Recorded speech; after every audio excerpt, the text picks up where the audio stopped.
Welcome back to Watching the Throne on the Late Night Chat Network, episode 35.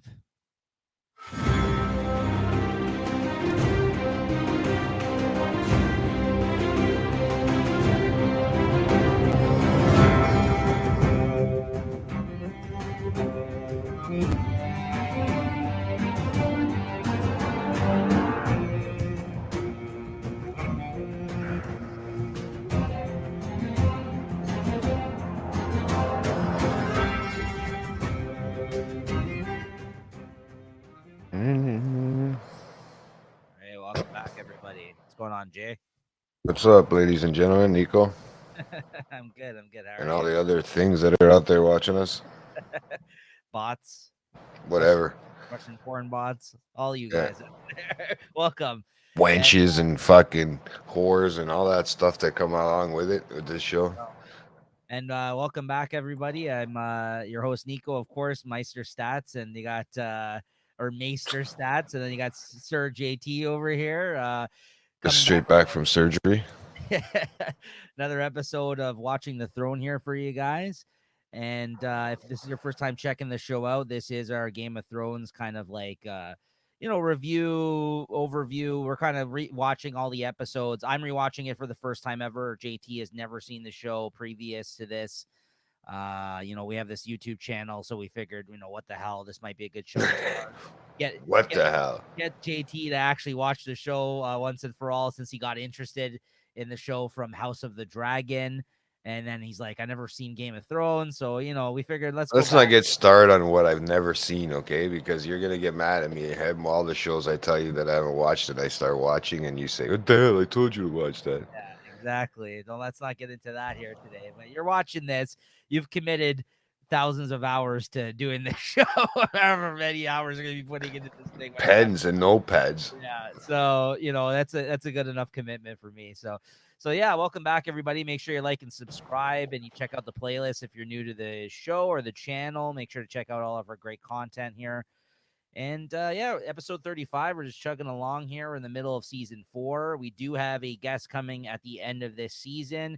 If everything doesn't fall through, we do have a guest planned. And yeah, it'll be coming up soon. So that'll be a lot of fun. So make sure to tune in for that one.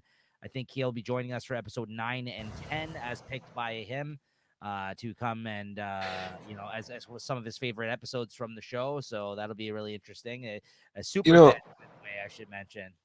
I said this to one of our co-hosts the other day, fellow co-host Leslie there, and I said this to her the other day, and I said, I know we have a super fan coming on, and I'm not sure exactly which one it is because there's so damn many of them. I said I haven't seen this like first with these pages that you showed me. Second, um, these guys are actually picking the Yeah. episode and the season that they want to like. I that's more than a super fan. That's more like crazy or something like that. I don't know, like weird. Well, To figure out the actual episode. it's just you can go as far as obsessed with the show, right? Uh, There's people that Fuck, were man. that definitely are, right? There's people that commit, not only for by buying memorabilia like I do for things that I enjoy, right?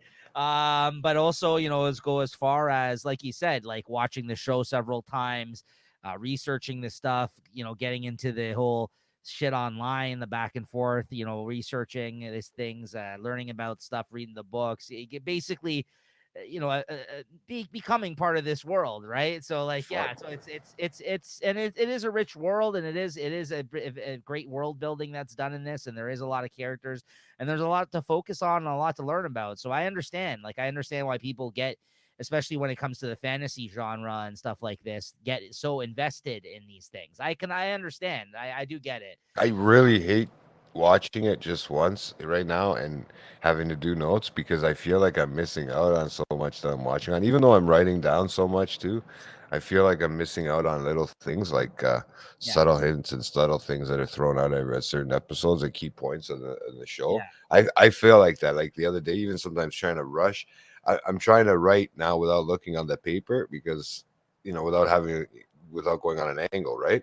Yeah, because you Just want your focus to be on what's going on, so, right? But I think at the same time, when we come here and we discuss it, And I feel like you think it's your focus is being taken away from watching it, but at the same time, I think you're hyper focused so much. And then we come here, like in a sense that we come here and then we dissect everything, we talk about everything. So I think you're still in a way taking away the most out of the experience as opposed to just watching it once. Because even sometimes when you watch shows, you can be distracted, your mind can wander, right? You know what I mean? Like I Yeah. think by coming here and discussing it in the way that we do, I think you take away the most out of the conversation and the experience. I get what you're saying. I mean, the show's always going to be there to rewatch for you if you ever commit the time to doing that, but I don't think you will because you are always on top of several hundred new shows that are coming out at all Yeah. times. So maybe with this strike, if it continues on the way it has been, then you will have the time, right? We'll see. There'll be a lot of shows I'll have to rewatch. Or we'll get to a certain point where the AI you can just insert a chip into your head and then you'll think you have watched all these shows, Jay. Maybe I'll actually go for a walk or something, go to sleep or something like that. That too, right? That's a good use of your time as well. I thought about that and it just quickly in my head. Maybe I could use that better. That's what you're missing out in your life. But There's anyways, something. we're here to talk about episode 5 of season 4 of Game of Thrones, which is entitled First of His Name. What do you think of this one, Jay? It was interesting, different. There's a lot of little things you're taking away from this one. I think it leads into a better episode. So I agree. Yeah, I think this one's fairly straightforward and maybe not as exciting as some of the events that occur in the following episode and even the stuff that had led into this one.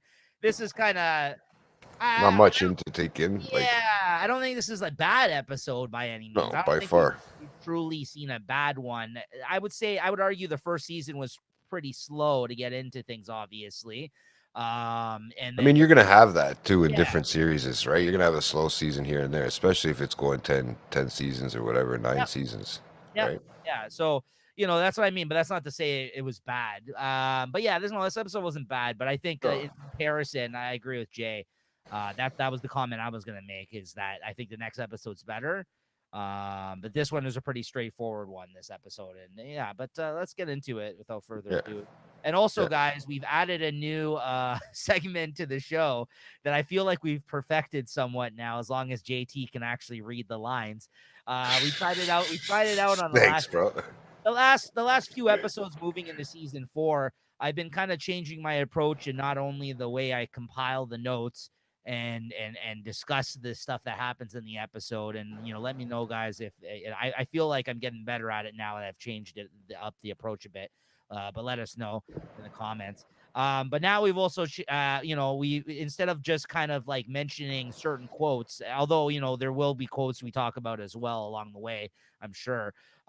We also added a couple of scenes that me and Jay will now act out to one another of usually two characters talking back and forth to kind of go over some of the better scenes and some of the better quotes and dialogue that occurs within the episode, right? So I've And said this is by far our audition for anything, that's guys. right. So don't take this, personally. Don't come looking for us after because we're trying. I mean, unless it's for a good role, I Yeah. don't. I can't. I won't turn it down. Yeah, there you go. But if you're not impressed with what we have, the way we deliver the lines here today, as Jay mentioned, hit us up still. We might be interested in working together.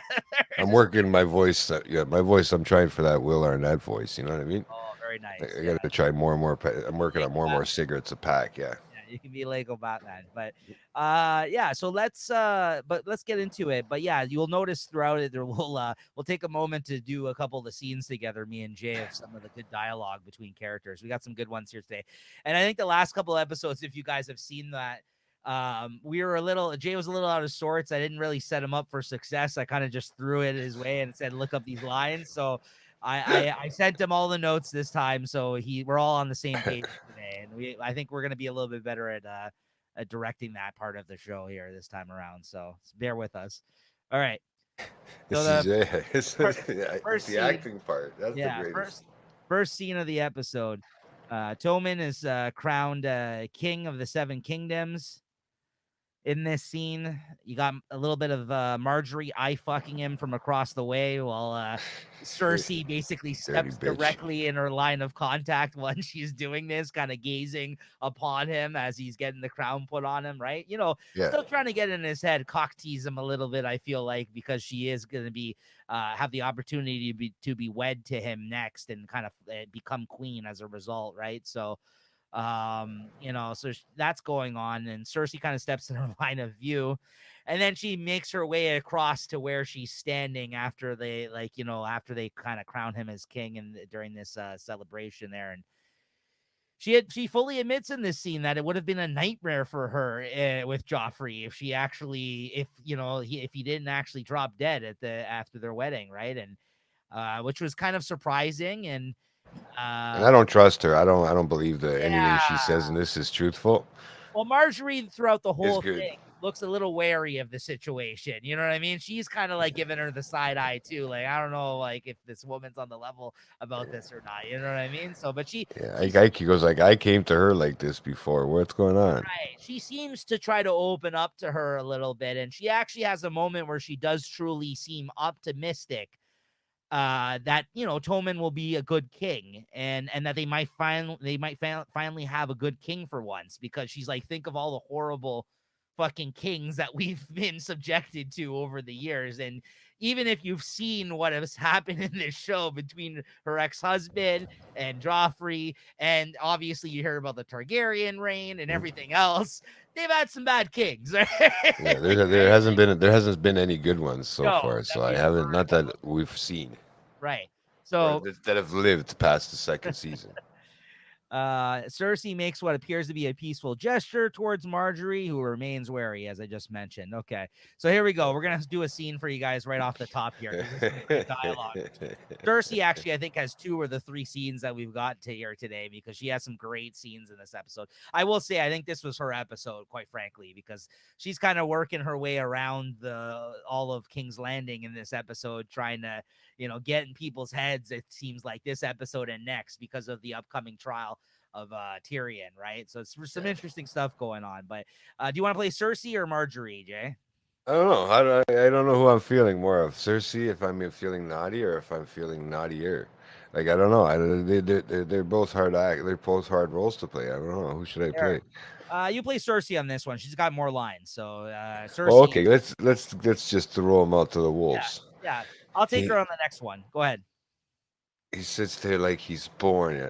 He was born to it. He sits on the throne like he was born to it. Sorry. Like I said, guys, as long as he can actually read the lines correctly. Let's start You know? again. Go ahead. Cersei. Okay. He sits the throne like he was born on it. Like me. Born to it. Whatever. I'm Why close you enough. like actually look at the screen when you're reading? Jesus Christ. I'm reading it right here on the screen beside me. Marjorie. There, this is Marjorie. Yes, he wasn't though, was he? No, he wasn't. Oh, it's still me. I didn't know I was going. It just says C, so it threw me out. Many back to Hey, back. All you right. still mourn? You still mourn for Jeffrey? He was my husband, my king. He would have been your nightmare. Your grace, I feel. You knew exactly what he was. I did too. You never love anything in the world the way you love your first child. Doesn't matter what they do. And and what he did, it shocked me. Do you think I'm easily shocked? No. The things he did shocked me. He's only a boy. Uh, a good decent boy. He always has been. Who was the decent king? Who was the last decent king, I wonder? Or hold on, buddy. I gotta scroll this thing, sorry. Uh who was the last where am I? Where'd I Who go? was the last decent king, I wonder? Uh he could have he could be the first who sat on that throne in 50 years to actually deserve it. There you go. Optimistic about Tommen, the new king, right? So we'll see Yeah. how that goes. But moving on to the next scene from this one. In her new headquarters atop the Great Pyramid, Daenerys learns of Joffrey's death and Tommen's coronation. She is irritated to learn that Dario Naharis has captured Marine's navy without her explicit orders to do so, but mulls over the possibility of setting sail for Westeros and taking King's Landing with her 8,000 Unsullied and 2,000 second sons. What do you think, Jay? Do you think that's enough to kind of overtake King's Landing the way that her army is right now with her army and the skill level of her warriors as well as her dragons at this point? Or do you think Well, I that mean, getting a her little dragons are pretty decent, so I would think to say that if she's got them under her control, I'm pretty sure she's I mean, even with the amount of people she has, even if it's not enough for King's Landing, I mean, she'd still put up a pretty good fight right now. I just don't think she has enough people under her control for that kind of fight in that sense I agree. right now. I Right. agree. But on that last thing with the Marjorie, hold on. I there was one thing in that whole I thought we were going to get to when we were acting this lineup. But remember how right at the end of that thing there, and I caught it too because I was trying to write something down. But she was talking about how what do I call you, mother, sister? I might have like she fucked with her after like kind of like how Marjorie said it the last time, you know what I mean? And Cersei looked at her and said, "Don't ever." But then she turned around and said, because just the way the whole setup's gonna be that she doesn't know what to call her. If she's gonna end up calling her queen, mother, sister, or whatever. It's fucking hilarious, man. So I had to go back on that one because I'd written it down. Yeah, I mean, she also still asks her if she wants to be queen, even right at this point. So, yeah, so we'll see what happens, right? But yeah, no, I don't. I think she'd put up a good fight right now. I just don't think. I don't know. I mean, the dragons alone could take out a third of the kingdom. I would think. I think she's jumping the gun a little bit. I think she's a little, I think she's jumping the gun on that one a little bit. I think she's a little full of herself right now, quite frankly. Yeah. She's powerful. She's way more powerful than she was fucking like not even that long ago, right? She's overtaken the 3 cities pretty quick, right? But we'll get into that here. But Barristan Selmy is optimistic about their chances. Jorah Mormont is less enthusiastic. While 10,000 troops should be enough to take King's Landing from its exhausted defenders, there's still the rest of the continent to worry about, he lets her know. Her advisors then reveal more troubling news. Speaking of the places she just took over, the wise masters have bounced back and re-enslaved every freed man in Yunkai. And although Astapor remains free, the council Daenerys installed has been deposed by a butcher named Cleon. Daenerys dismisses everyone, but Jorah and muses that her plans are in shambles. He reminds her that she is the last Targaryen and the mother of dragons, but Dany says she needs to be more than that. She laments that if she cannot keep order in 3 cities, she has no hope of controlling 7 kingdoms. She is therefore resolved to remain in Meereen and do what queens do by ruling. So, like, as we previously just mentioned, it's kind of diffused directly after she says this thought in this very scene that she's already losing control of what she's kind of already done as a result of her kind of like, freeing all these people. And it's true. I mean, she still has a lot of work to do and a lot to learn. So maybe she should chill out for a moment and not, well, you know what I mean? Those two places that she did take over have been taken back over by somebody else. She hasn't done anything to eliminate the they just now they have people coming after them, and she's starting to realize, like, look, now these guys are gonna get pissed because I did what I did, and they're gonna come after me even if they're gonna lose. Not only that, she doesn't have people to build alliances to basically put into place in those places. Exactly. Like, she doesn't have anybody that other than the people that are with her that she can appoint to these cities and make sure that things run the way that she wants, right? It's like everybody's following her now instead of here. You stay here, make sure they make sure they behave, make sure they behave. It's exactly, if you think about like it, risk. The joke that people, it's the joke that people make of how when people do the very least, and then they're all of a sudden they're like, oh look, I solved racism. You know what I mean? They're like, they solve one issue and then they're like, well, clearly we've solved racism, guys. Right? You know what I mean? Like, yeah, you may have like helped out in this situation. It doesn't mean you might have freed 2 towns, but you haven't freed the world. You haven't abolished slavery as a whole. Yeah. Exactly. Yeah. So like It's a little different. that's what I mean. I think that she's definitely, Getting ahead of because her herself. quick success as of late, I think that she's getting a little bit too big for her britches now. Yeah, exactly. So I think she's like, Well, we already know that. She doesn't take off her clothes yet, bro. She's anymore. She's already too good for the even for the camera now. She only makes a few scenes. Or will she again? Like fuck. But no, Jorah and the other guy there are smart too. So you gotta give them credit. I would listen to what they say. They're good advisors. Yeah, they're knights, right? I mean, it's not like that. And they fought before, yeah. So they know what Absolutely. they're talking about, right? Absolutely. Anything else on this scene? No. Okay. Next up, we got Get interesting now. Lord Peter Baelish and Sansa Stark arrive safely at the Bloody Gate. Though What a crazy place. Your favorite spot, the one where the child gets breastfed. I know. I wrote that. I said, hey, look. Though Peter has Sansa cover her hair, as auburn is widely known as a Tully trait, and introduces her as his niece, Elaine. Upon arriving at the Eyrie itself, Sansa tries to slip into her alias, but her aunt Lisa Arryn tells her not to bother around her own flesh and blood. Lisa laments Sansa's treatment in King's Landing, ignoring her niece's attempts to defend Tyrion's character. She kind of gets into it with her about how, like, because as we previously know, she blames the Lannisters for the death of her husband, and she hates on the Lannisters and everything that's going on there.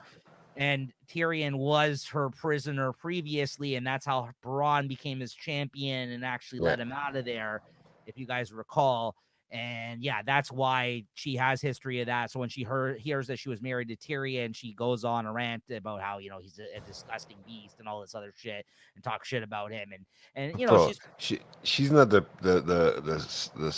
nicest for the eyes either. She's not the easiest on the eyes either, right? Like, I mean, take a quick peek. I mean, like, look at that. Like, I mean, really, bro. I mean, these ladies here, I don't know. That's no wonder she's got her kid on her breast though. Yeah, she's a little fucked in the head, which we'll get to later. But yeah, it's just interesting though. Lisa, yeah, they got that. Sansa tries to defend Tyrion, but that doesn't go over well. Her son Robin is also fucked in the head, kind of oblivious of speaking about all the horrible shit that occurred to Sansa recently. Like, it's not a big deal. Well, but I mean, did you expect more from him, dude? I didn't. Yeah, like the way he walks over to her, he basically says something about how, like, oh yeah, I heard that your mother was killed recently or something, like, just like it's no big deal. Yeah, he's like mother wouldn't let me mommy wouldn't let me let the little guy fly. Yeah, through the moon door. Yeah, exactly. Yeah. There's that moon door again. It came back. I was gonna say, yeah, it's back, bro. But the way he said it. One of my favorite things in Game of Thrones is that moon door.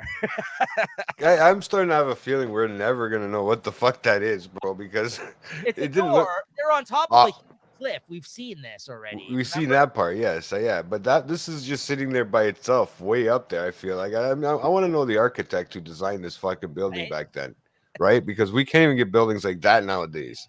Here, so you know how hard it is to make a garbage chute? Fuck. Also mentions about how he wanted to make Tyrion fly through the moon door. Yeah. Lisa reminds him never to reveal Sansa's identity and tells him to show her to her chambers. The instant they leave, Lisa insists she wants to marry Peter immediately, claiming that they already had a wedding night many years ago. She references poisoning. This is a big reveal here. She references poisoning her former husband's wine, who again thought this whole time was due to the Lannisters or someone of, I think it was the Lannisters she blamed, and framing the Lannisters, by writing to her sister Catelyn, using these actions as proof of her love for Peter.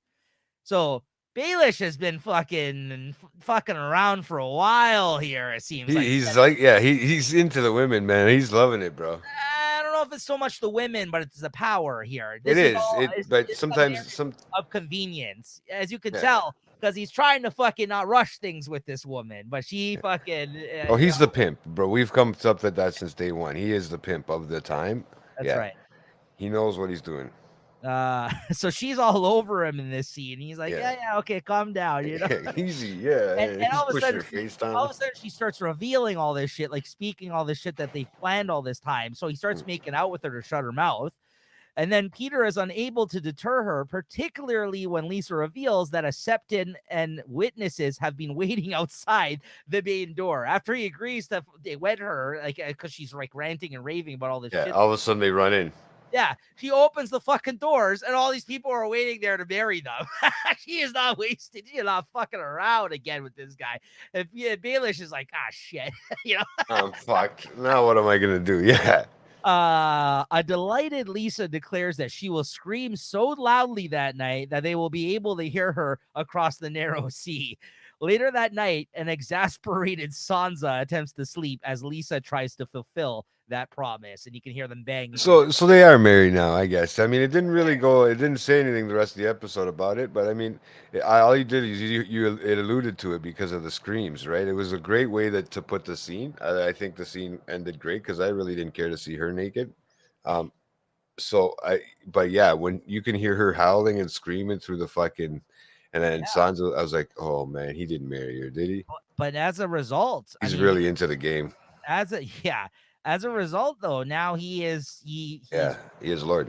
Yeah, over this area. Yeah. So he's got the moon door. So there you go, man. So that's an interesting upgrade in terms of for Baelish. Whorehouse. He's moving his way up, but yeah, what's he gonna do? Where's his plan going? That's what I'd like to know. We'll see. More to come on that. Very interesting stuff. Yeah. Here's another one coming. All right. So Jay, you and me are now going to reenact Peter Baelish and Lisa having sex. No. No, I was gonna say, what the fuck, bro? I know we were gonna do some weird scene. I was like, I know there's a weird scene in the next one where it's kind of like, I wonder if we're gonna act that out. Jay, I told you we were role playing. Come on, man. All right. Yeah. So this is a great scene. Tywin reveals to Cersei their problem with the Iron Bank of Braavos, okay? And this is one of the best true to life still to this day thing that exists in this show. I think this is an excellent scene because of what it illustrates, and we'll get into it here. I'm sure you have a lot to say on this as well. He mentions to her they owe a tremendous sum, and the gold mines of the Westerlands actually ran dry 3 years ago. So I guess he ordered a mine for like their where they were making money. Yeah, apparently gone dry. Therefore, and this has all been unbeknownst to Cersei. Therefore, even though Tywin admits the Lannisters can't trust nobody except themselves, they need the Tyrells' wealth and their resources at their side. Cersei suggests coming to some arrangement with one of the bank's representatives. But Tywin dismisses the idea since the bank is a monolithic structure that cannot be avoided, lied to, or swayed. Even Tywin doesn't fuck around with the bank and their bankers, guys. And this is what kind of, like, again, true to real life in terms of people with banks and debts. And once the fucking loan collectors come after you, then you know what I mean? Like the IRS. I'm pretty sure. Right? They didn't make a phone call or send a raven back in the day. I'm pretty sure they just got somebody to come and kill you if you owed the money. Yeah, and took all your stuff. You know, and then he tells Cersei that he can't discuss the upcoming trial of Tyrion with her despite her best efforts. But she was trying. He still gets in his head about the Lannister legacy in this scene and plays to that since she knows how he feels about the legacy. So already she's working her way, fucking with people's heads about the upcoming trial. And it's nice because I like the way they go about it in this episode. If you really don't pay attention, this can be lost on you, honestly, just because it's like within conversation that Cersei has with a lot of people throughout this episode. But she's already trying to get in each of the people's heads that she meets with in this episode, who she knows is going to be on the jury that's going to be in Tyrion's, basically his trial. Very interesting stuff. I just love the way that she's so manipulative. I can't wait for the trial. Such a manipulative bitch, this one. Like, honestly, it's pretty crazy the way she kind of goes about all this. But, you know, Tywin's kind of, he said, like, back off. Like, I can't talk about it with her, which is, but she still leaves him with that about how, I know how you care so much about the legacy, blah, blah, blah, blah, blah. This looks so bad on us, So already he's kind of like, fuck Tyrion, right? At this point. So, yeah, very interesting. Yeah, we kind of get that when we seen the type of person Joffrey was in that sense. You know what I mean? Like I kind of got it that she was kind of evil too. This fucking this his Yeah. mother there. Yeah. So So here we'll do this scene. Jay, I'll be all Tywin. right. You can be Cersei, which is this Yeah, scene. yeah. Okay. Let me just maybe that's my new role, Cersei. Cool. The crown owes the Iron Bank of Bravos a tremendous amount of money. How much, Daddy? No, how much? A tremendous amount. There must be someone at the Iron Bank he can speak to. Come to some sort of arrangement. The Iron Bank is the Iron Bank. There is no someone. Someone does work there. It is comprised of people. And a temple is comprised of stones. One stone crumbles and another takes its place. And the temple holds its form for 1,000 years or more. That's what the Iron Bank is, a temple. We all live in its shadow, and almost none of us know it. You can't run from them. You can't cheat them. You can't sway them with excuses. If you owe them money and you don't want to crumble yourself, you pay it back. Excellent scene. No, but it's just, again, it just speaks to the way the world is Of still to this life. day, right? Like, yeah, you can't run from your debts like that. And it's funny that Tyrion is the one trying to tell her this. Literally, their slogan is a Lannister always pays his debts, and they can't fucking pay this huge debt. You didn't think That's about that, yeah. I didn't think about that one. No, but yeah, he's always using that. Tyrion is always using that yeah. A saying, Lannister and always let's pays, always face his debts. which is an awesome phrase. Don't Well, get you me know wrong. what? I love He it. he seems to be the one that does pay his debts, though. I mean, if you Yes. really watch, but I think they all. I mean, maybe the old man hasn't, but I mean, you got to kind of sometimes you got to show off those balls, eh? That's the problem. If you don't always have them, you got to kind of live up to that, and you're borrowing. And there's You people that gotta do that in real life, bro. Well, here's the thing. You got to look at it from the stance that this is just like Canada or the States. We're in huge fucking deficits. The States is in such a deficit of what they owe technically to the world, like in Yeah, terms yeah. of like the money like that they owe, that that's why they're saying is that another country is going to walk in and that we're going to have to change the currency and everything else. That's why that shit like or that money will do away with, not to get into all that, but Yeah, that's or there'll be a war. that's basic. And if you see what happens, I think in the next episode with the banks, it is honestly going that same direction. Those conversations are being had. That is happening right now. Like the Lannisters are, let's say, the most powerful kingdom in all of Westeros, the Seven Kingdoms, let's say, right? Yeah. Are there in King's Landing, but they are still, and they were previously the wealthiest, but now they're in the debt of someone that fucking Tywin is afraid of. Like, you know what I mean? So it's actually very, very interesting, this plot. I really, Well, really like this one. it's kind of I mean there's so many super fans of this show that I wouldn't be surprised if one of those guys of one of the banks in real life here has watched that show and uses those types of theories and you know Right. what I mean. I always wondered what crosses over into what, because they I like how they throw a little bit of reality in it, like Sure. what are they called when they use the language and they know it's not really a real life show. I mean, it's still a fantasy show, right? Um but they use stuff that would happen in a real life situation just to give you some sort of Yeah. what's that when the moral of the story, you know what I mean? I don't Which think is that's the word for it, but I know what you mean. but Yeah. it's like a moral of it's they're basically telling you, this is it is it's basically using the same thing that would happen in real life, right? Yeah. So you can kind of relate to the scenario. Yeah, they're trying to make a parallel from the real life to the actually like that, something that's like, yeah, like you said, it's something that they can look at and actually recognize as something from real life, right? So Yeah, so it's pretty interesting, but yeah, you got to pay your debts basically, and that's what they tell everybody in the world. Pay your debts, man. so now we get some quick scene here on the road to the Erie. The Hound and Arya Stark continue to spar verbally and physically. In this scene, you got the Hound bitching about all the people on Arya's list that she has to name off before she goes to bed while they're, camping out there. And she ends up revealing that he is also on the list as well at the end of this scene, which is very interesting. I think that's like the biggest takeaway from this one is that he kind of tells her to shut the fuck up when he's trying to sleep. And she's saying all the names of all the people that are on her list that she wants to kill. And she reveals that he's on the list. Like he's on the list. Kind of like his face is like, what the fuck at the end of that scene, right? But it's kind of interesting. Was she really saying it like, or was she just like saying it's just because he's being a dick to her right there at that point? That's what I was wondering. Is he on the list? He is on the list. Yes, I believe so from previous seasons. Because if you remember, the Hound is the one that killed the dog, the direwolves. Oh yeah. So she's gonna have to. And the butcher, You know what? or whatever it was. I feel like she's gonna have to fucking kill him at one point. There's a friend of hers that he also killed. A friend of hers and the direwolf. If you remember, because the way that she got in Joffrey's face and she fucked with him, remember? Yeah, that day. And, I remember. And that was when she got her sword and everything, right? So, anyways. That's crazy, bro. Because Yeah. Later on, Lisa has a meal with Sansa, giving her some lemon cakes. She becomes a little self-conscious when Lisa begins telling stories of Catelyn's overeating in her youth. Lisa encourages Sansa to keep eating, though.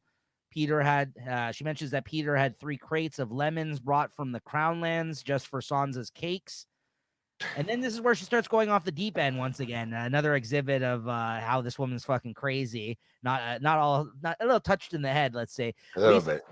Lisa suddenly degenerates from a kindly aunt into a psychotic newlywed, half mad with jealousy, and demands to know why Baelish cares so much about Sansa, and if he has slept with her as he has his horse. Horrified, Sansa weeps and insists that she is still a virgin, and that Baelish thinks she's just a stupid girl who doesn't know anything and who cannot lie at all, so always tells the truth. Lisa immediately calms down and comforts Sansa, assuring her that she believes her and that since neither Tyrion nor Baelish has slept with her, Sansa can proceed to marry Robin, her son.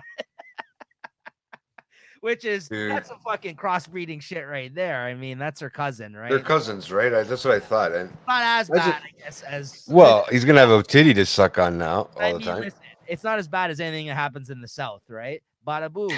Bada boom. That was good, bro. That was good. That's still around nowadays, yeah. Right, that's what I'm saying. Yeah, at least cousins kissing cousins. Yeehaw. Anyways, we cut back to a quick scene with Podrick and Brienne while on the road. That's cool, these two.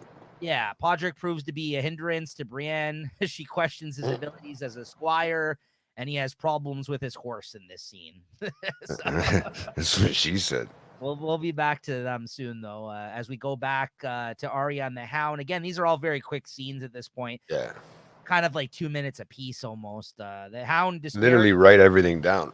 Yeah, the Hound disparages Arya's water dancing in this next scene, which is her kind of trapezing around with the sword, the fighting that she was kind of taught, and insults Syrio Forel, the person who taught her, these moves, for being defeated by a glorified thug like Meryn Trant, who was one of the King's Guard, I think, that took him out after he told her in the beginning. To run away. Yeah. He gives her shit and laughs at her and ends up slapping her out after she tries to pierce through his armor with her sword. When she is given the chance to take her best shot on him, essentially. So she gets a good slap to the face in this scene. She takes it, though. The Hound's a big fucking dude, so good for her.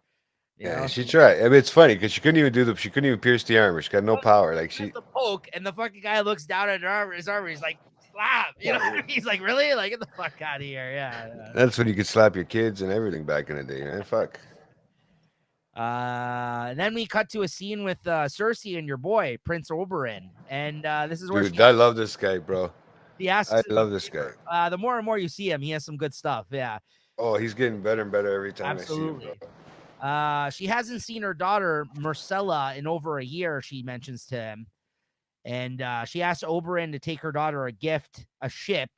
For some fucking reason. I don't know what the fuck she's going to do with this ship. But which daughter is this? Is which I'm trying to figure out. This is the one that Tyrion, when he was the hand to Joffrey at that point, that he did away with. Remember, there was a moment where he fucking sent her daughter away because they wanted to make relationships with other places. And I guess where she's staying is where Oberyn's from. So, like, the whole reason she sent her daughter off was to be wed, I think, to one of his, sons or something.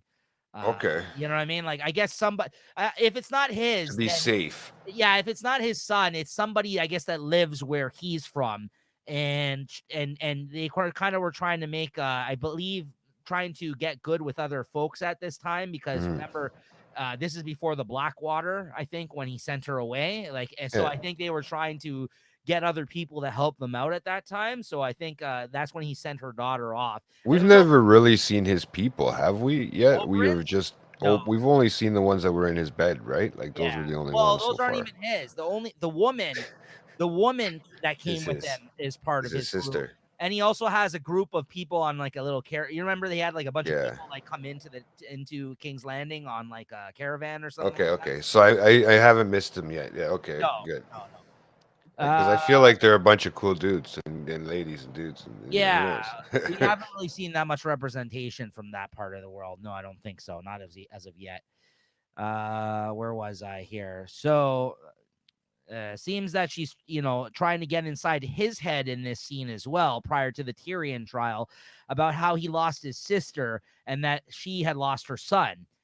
My other question that I had here is what the fuck is her daughter going to do with this ship? Like, you know what I mean? Like, Dude, it's huge. send my daughter this ship as they're like looking at it in the water from the garden where they're taking a stroll, right? Nowadays, you give them something in a fucking glass jar. You know those little ships that are built in there. You Yeah. know those little yeah.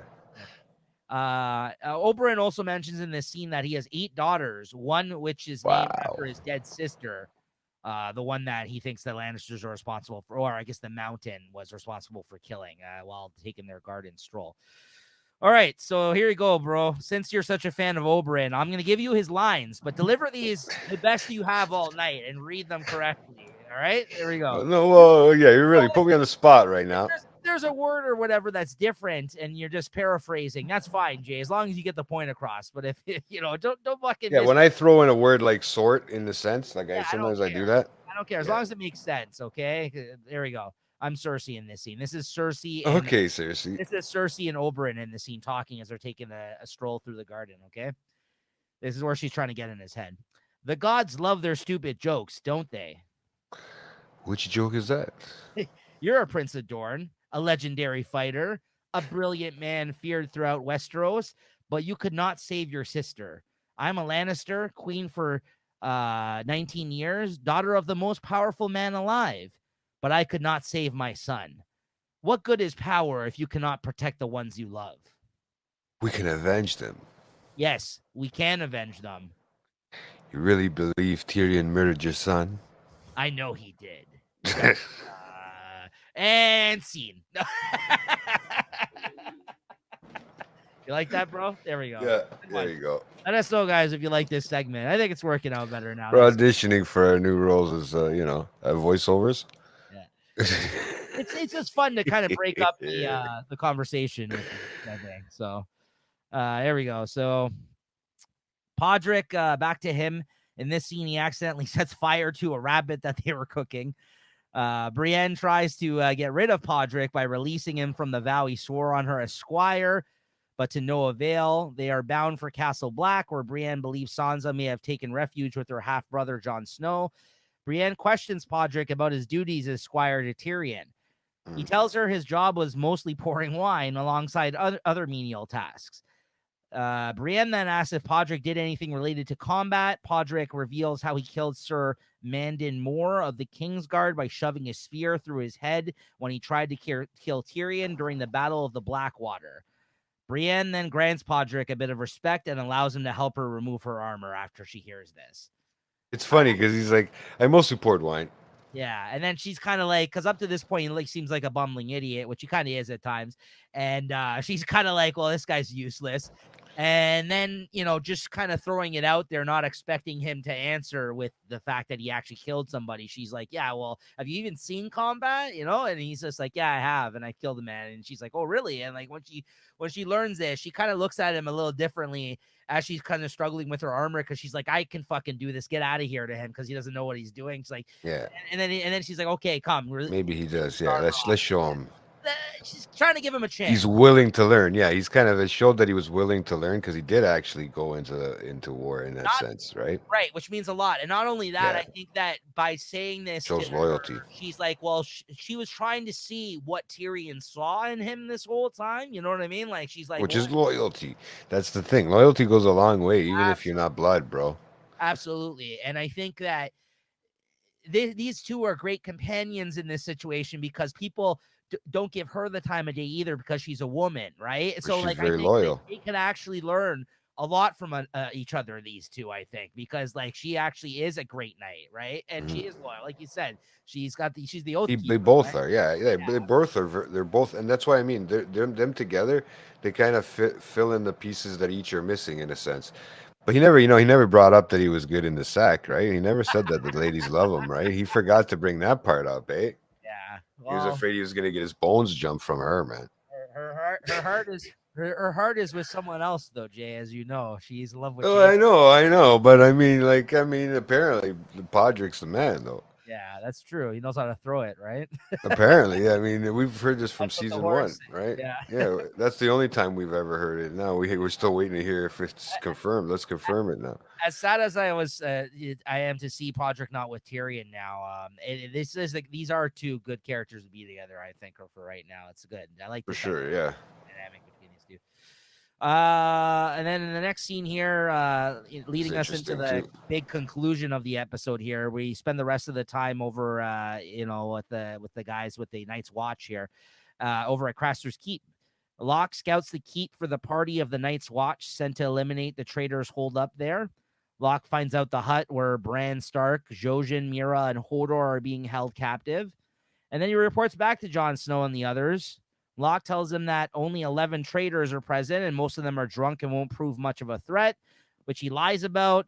He also lies about the hut where Jon's brother Bran and his group are being imprisoned, claiming that Yeah, there are only hounds. Let me just finish the sentence. Kept yeah. inside, and they should keep away from it to prevent the dogs alerting their enemy. Believing Oh, Locke, okay. Jon agrees and tells the party that they attack at nightfall. But go on. Okay, okay, never mind. No, you kind of answered my question there. I didn't like maybe I didn't catch it because I was writing down Okay. because yeah, when you said when he at first it's all I heard was in my head all I was I didn't go back but all I heard was on the episode was Locke saying that to avoid like it was basically sounding like he was trying to tell him not to go to that one, right? I was like kind of like what the fuck's he doing, right? Right. Isn't Yeah, that where they want to go? But I understood now that you said it's because of the dogs alerting the wolf, right? right. So yeah, they go there last or whatever, right? But yeah, no, I get what you're saying now. No, because I didn't know. I was wondering why it was doing that. Like why he said, "Oh, let's not go there." Right. Well, now, Right. now we do know that Locke isn't there as to help the Night Watch. He's there as a spy, essentially, and to make sure Jon Snow gets killed. So Ramsay Snow is the one that sent him there. Of the Bolton. Ramsey's yeah, he's starting to get on my nerves. I'm starting not to like him now, slowly. So We'll talk yeah, about that next episode. more on him next episode, absolutely. But Ramsay is the reason that Locke is there right now, right? He's I not was there. thinking, Yeah, Ramsay is the one that sent him there, right? Because of everything going on with their situation with Theon and everybody else, right? Because the Boltons, that after the whole shit that happened with his brother Rob and everything, and them him being related to them, right? So that and Locke essentially is also working now for their commander of the Night's Watch because he also is banking on the fact that, the commander sent him there banking on the fact that Jon's going to get killed in Craster's Keep, right? So, there's a lot of people that are not rooting for Jon Snow within his own ranks at this time. Not only not rooting so for him, sad, bro. actually not even on his side and pretending to be, right? So, he has, the stakes are against him right now, right? And he's just trying to do the right thing, Jon Snow, as he does, right? So he's just trying to help out, right? So, I'm yeah. starting to believe he's not gonna die, but I'm not worried. I'm not gonna think about that right now because I'm starting to get my my brother made me all of a sudden believe that right away, right? So I'm going. maybe he was bullshitting. I don't know. Like, or maybe We'll it see. was somebody that holds around longer because I don't know. Jesse maybe was upset that he died or something. Because I can understand that, right? So So we'll see. We'll see what ends up happening there. okay, no, yeah. And just because he's getting interesting. That night, Carl enters the prisoner's hut and attempts to rape Mira. But Jojen distracts Carl when he reveals his possession of green sight and claims to have seen Carl dead before the night is out. At that moment, Rast rushes in to warn Carl the keep is under attack. John's party rushes through their defenses and starts killing their traitorous former brethren. In the confusion, Locke slips into the hut and attempts to abduct Bran, but Bran wargs into Hodor, which is pretty awesome this scene, and uses him to kill Locke. How about that, He breaks the fucking chains right off, and he just goes nuts as Hodor. bro? But This he's guy's going into people's bodies, bro. Isn't that not right or something? Didn't they say that? no, he's one of the only people that can fucking do that because of his how powerful he is. The other guy can't. That's The other what guy made his hand light on fire, bro. yeah, like the other dude is not as good as John like he's honing it right now. Like he's getting better at it, his skill right now, right? Like the warging. You're right. He says that you shouldn't warg into people because you'll lose a part of yourself. That's what he was warning him of. But he seems to be getting the hang of it. As long as he doesn't stick in the person too long, I think that's the whole key, right? That was, I think, what the moral of it was. Don't stay in the body too long because you lose who you are completely. Like you don't know which way to go back. That's right. But it was so cool. It just happened so quick. It was like his eyes went back in the back of his head again, and then it was just like dun, dun, dun, dun. That was awesome. Hodor to the rescue. Oh, he saved them, bro. He killed Locke in this scene. I mean, that's the guy who took Jamie's hand, right? He's dead. Fuck him now. Yep, finally.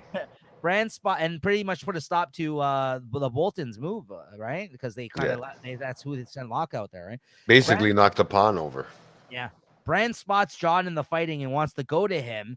Again, they fucking cock tease us with this them reuniting, but Jojen prevents him from going to his older brother, reminding Bran that they must continue onward to reach the Three-Eyed Raven, and that John would stop them in an effort to protect Bran as his older brother. Bran reluctantly leaves. Yeah, because they didn't see each other. He just seen John, or they knew they were like in that same spot. Like he's seen him in the distance, but Jojen was like, well, we gotta go anyways, because actually his brother thinks that he's going to the other place too, right? So he's got to go. They got to kind of end up together, I think. He's continuing to push him, saying that he's like, he's meant for more. Essentially, like there's a reason he's alive. Yeah, so we'll see what comes of that. But I just hate how they fucking twice now he's seen John, like had his eyes on him, and John has no idea that he's there, nor has he been able to actually meet with them. He met with Sam. He's so fucking close to reuniting with them, but he's not. I get why he's. You bet he can't warg into John and tell him, "Hey, I'm right here, man." The Knights watch swiftly overcome their enemy, and John confronts Carl in single combat. This is a badass scene. Carl's use of dirty tactics learned in his criminal past give him the upper hand. Before he can finish, John, one of Craster's wives, Sissy, stabs him from behind. John gets back to his feet and drives Longclaw through the back of Carl's skull, killing him. That was awesome, bro. Fucking sword right through the mouth of the back of that fucking head. He did get stabbed, right? Yeah. Yeah. Oh, yeah. The sword through the mouth. Honestly, awesome move. Good scene. Awesome fucking move. Takes him out. And this guy deserved it. He was a piece of shit, this guy. So, really sick. Yeah, it was. Finally, in the aftermath of the battle, they mentioned that 4 brothers, including of the Night's Watch, including Locke, for a total of 5, were found dead, while all the traitors but 1 are accounted for. Locke's true intentions are never discovered, which is pretty interesting. Like to them, he's just somebody who joined the Night's Watch and ended up dying, right? They'll never know what he was there for unless somebody else were to tell them. The sole surviving mutineer, Rast, runs in terror through the forest until he reaches the cage where Ghost was held. He notices someone has opened the cage, but before he can absorb this, the direwolf lunges out of nowhere and kills him. Yeah, that was crazy, eh? Yeah.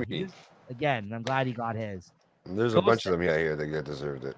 Yeah, Ghost then finds his way back to John, who is overjoyed to see his companion again. Speaking to Craster's wives, John warns them that Mance Raider's army and worse besides will soon reach their location and offers to take them to safety south of the wall. but the women refused, preferring to set out on their own. You know, I guess after all that, it's understandable, right? After everything those women have been through, they're like, we'll take. Those are all they're We'll all take our sisters, chances. aren't they? Yeah, we'll take our chances elsewhere. That's the starting of the nuns. Yeah. Before departing back for Castle Black, John has Craster's Keep burned to the ground, along with the bodies of all who died there. Yeah, it was crazy, man, and it's gone. Craster's ground, just like that. All those fucking sick, all those poor beds were freed, and no more children getting sacrificed. At least from there, right? I mean, yeah. Absolutely. I mean, and thank God for that, because that was a whole ugly situation that John honestly had a problem with way back when he first discovered everything that was occurring there. And so it's only right, I feel like he has the final say on that whole situation at Craster's Keep. Because if you remember, his commander at the time was turning a blind eye to everything going on there, because he was somebody who would allow them to stay there and feed them and stuff outside of the wall. Remember, like that was the whole thing. He's like, he's like, just don't worry about what goes on here. You know, this is somebody who was an ally in what we do here. And but that guy, Craster, was a piece of shit. And what he was doing was fucked up, and he encouraged the shit that's been going on with all. Who knows? He could have been building the fucking the army of the frozen dead there, essentially, all these years. We don't know, right? He could have been making them stronger. Is that an Easter egg, buddy? No. Well, the information that we were given a couple episodes. It seems like that, yeah. I'm just saying, I don't know. But was he working with them? Is what we're saying. That's what I'm saying. Is the Easter egg that I'm wondering if you're throwing out for me. Oh, maybe I'm giving you a hint.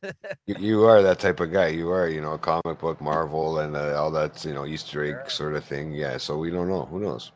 So that's gonna stay tuned. Episode, first of his name, season 4, episode 5 of Game of Thrones, guys, and episode 35 of Watching the Throne. This has been great so far. So yeah, make sure to get your requests in, guys, all you Game of Thrones super fans out there, or people that are maybe watching the show for the first time that want to join us. Anybody that wants to see us act out some more scenes, like just throw that up there too in the chat, and we are in the comments, and we can maybe reenact that scene for you, whatever turns your crank. Absolutely. Yeah, this was a lot of fun as always. So there you go. That's going to do it for this episode, guys. Next episode is going to be episode 6 of season 4, The Laws of Gods and Men, which is a real doozy of an episode, I gotta say. Make sure you tune in for that one, guys. It's getting very interesting now. I think you might see these episodes be put out, at least us recording them, because we're still putting them out on time. We might be recording more often, I feel like, with the way that this season is going. Very interesting. Well, now that the summer is nice and whatever, I should come in down there and record a few in person, man, and hang out for a while, and just like, hey, just record a bunch, and we'll just bank them all. Absolutely. Because honestly, that other time recording outside was great, man. It was probably the best time I've had podcasting in some time. Yeah, since we started, probably, bro. Fuck. Well, there you go, guys. Since we used to do it in person all those times ago, right? So there you have it, guys. For that episode, make sure to check out Late Night Chat. It's in the feed. Sorry, I know the crossover. 227, I think. Episode 227, I think, was an episode me and Jay got together for our weekly Late Night Chat, and we actually recorded it out outside on the balcony here at my place. So that was a lot of fun. So yeah, maybe we'll bank some of these episodes that way, Jay. That sounds like a good plan. We'll talk more on that later. So, and then we'll do it in the middle of the winter, and we can look like we're at the Night's Watch, bro. All right. The equipment doesn't freeze. Yeah, we'll look that up. All right, guys. We'll see you guys next time. Thank you so much. Let me just cue up the music here. Hey, the Bastards of the Night's Watch, me and Nico. There's no episode called The Bastards of the Night's Watch, I don't think. I don't think so. They're not all bastards, right? Just Jon Snow. Anybody, the Snow Bastards. All right, guys. We'll see you guys next time. Later. Later.